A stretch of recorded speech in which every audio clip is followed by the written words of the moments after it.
আমি তোমাকে ডিস্টার্ব করছি? তুমি আমাকে চিনতে পারছো না? না পারছি না, জানতে এখান থেকে যান। দেখো এটা কি লেখা, এখনো কি তোমার কিছু মনে পড়ছে না গোলাম? আমার সত্যি কিছু মনে নেই। কিছু মনে নেই? চলো, তুমি আমার সাথে চলো। গোলাম আসো, এই সেই জায়গা। চিনতে পেরেছো তুমি? এখানে বসে তুমি তোমার হাতে আমার নাম লিখেছিলে। না, মনে পড়ছে না। কি হয়েছে বাবা? গুলিবিদ্ধ অবস্থায় যখন আমি ছিলাম। কোথায় ছিলাম? তুমি তো দুদিন হসপিটালে ছিলে। কেন?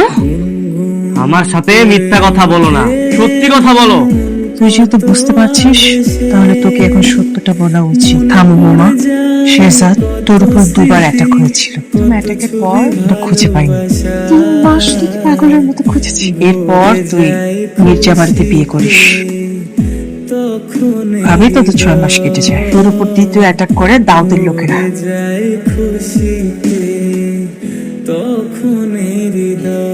তুই আবার হসপিটালে অ্যাডমিট হোস।